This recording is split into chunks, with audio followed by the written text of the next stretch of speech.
I know you, don't I? I have been there, haven't I?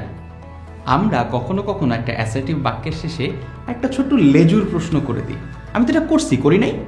এই যে করি নাই, এই যে একটু জিজ্ঞেস করা, একটু শিওর হয়ে নেওয়ার জন্য যে একটুখানি প্রশ্ন করা, এটাকেই ট্যাগ কোয়েশ্চেন বলে ইংরেজিতে। ট্যাগ কোয়েশ্চেন করবার অনেক সুন্দর সুন্দর নিয়ম রয়েছে, খুব ইজি ইজি নিয়ম রয়েছে। যদি আমরা স্ট্রাকচার আকারে মুখস্থ করতে চাই তাহলে খুব ডিফিকাল্ট হয়ে যাবে। আমরা যদি এক্সাম্পল দিয়ে দিয়ে একটু একটু করে শিখি তাহলে আমাদের জন্য অনেক সহজ হবে।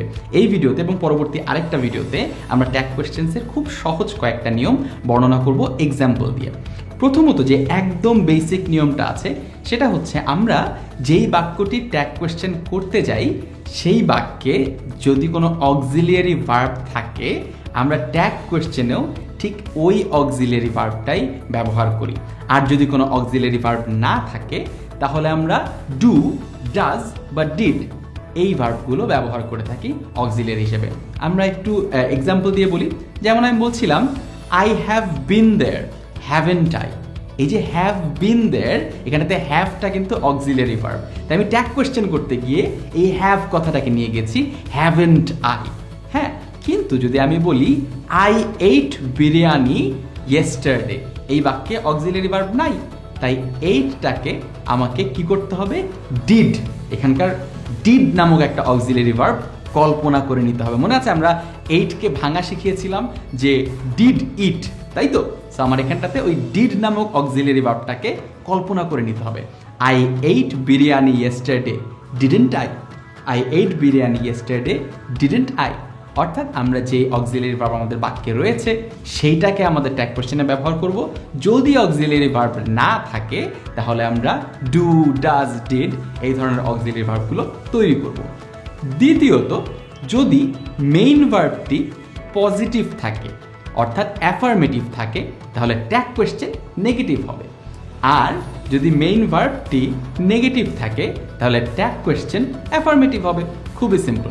যেমন আমি যদি বলি যে I have forgotten your name, haven't I? I have forgotten your name, haven't I? আমি তোমার নাম ভুলে গেছি না?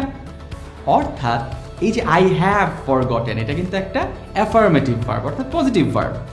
সেটা ট্যাগ কোয়েশ্চেন হয়েছে হ্যাভেন্ট আই, অর্থাৎ হ্যাভ নট। হ্যাভ নটটা কিন্তু নেগেটিভ। আমরা যদি নেগেটিভ বলতাম যে I haven't done this, have I? I haven't done this, have I? আমি করিনি, করেছি? এই যে হ্যাভেন্ট, এখানটাতে মেইন ভার্বটা নেগেটিভে আছে, আমি এইটার ট্যাগ কোয়েশ্চেনে গিয়ে পজিটিভ বলছি, অর্থাৎ I haven't done this, have I? অর্থাৎ এইটাও খুবই সিম্পল একটা রুল। মেইন ভার্ব পজিটিভ হলে ট্যাগ কোয়েশ্চেনে নেগেটিভ হবে, আবার মেইন ভার্ব নেগেটিভ হলে ট্যাগ কোয়েশ্চেনে পজিটিভ হবে। থার্ড রুল খুবই ইম্পর্টেন্ট, কোনো অবস্থাতেই টেন্স চেঞ্জ করা যাবে না। এই যে বলছিলাম I have been there, haven't I? I am eating rice, ain't I? অর্থাৎ আমরা ওই যে টেন্সটা আছে, টেন্সটা কোনোভাবেই চেঞ্জ করা যাবে না। প্রেজেন্টে থাকলে প্রেজেন্টে রাখতে হবে, প্রেজেন্ট পারফেক্টে থাকলে প্রেজেন্ট পারফেক্টে রাখতে হবে। ওই জিনিসটা একটু মাথায় রাখতে হবে, কোনো অবস্থাতে যাতে টেন্সটা চেঞ্জ না হয়। আরেকটা ইম্পর্টেন্ট রুল হচ্ছে, মেইন বাক্যে যে সাবজেক্ট ব্যবহার করা হচ্ছে আমাদের ট্যাগ কোয়েশ্চেনেও সেই একই সাবজেক্ট ব্যবহার করতে হবে। সাবজেক্টটাকে কিন্তু চেঞ্জ করা যাবে না। যদি আমি বলি যে দ্য টিচার স্কোল্ডেড আস, সেখানটাতে বাক্যে সাবজেক্টকে টিচার, আস কিন্তু বাক্যের সাবজেক্ট না, আস কিন্তু বাক্যের অবজেক্ট। তাই এইখানটাতে আমরা যদি ট্যাগ কোয়েশ্চেন করতে চাই আমাদেরকে বলতে হবে ডিডেন্ট হি। হি কেন বলছি?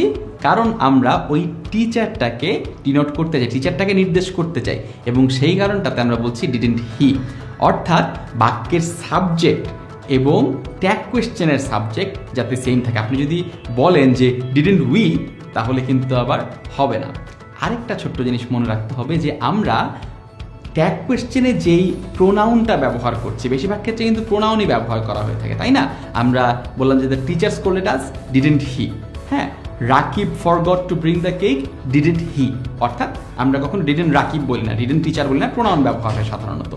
এই প্রোনাউনটা সবসময় সাবজেক্ট ফর্মে ব্যবহৃত হবে, অর্থাৎ ডিডেন্ট হি হবে, ডিডেন্ট হিম হবে না, ডিডেন্ট উই হবে, ডিডেন্ট আস হবে না। এইটাও খুবই ইম্পর্টেন্ট আরেকটা রুল।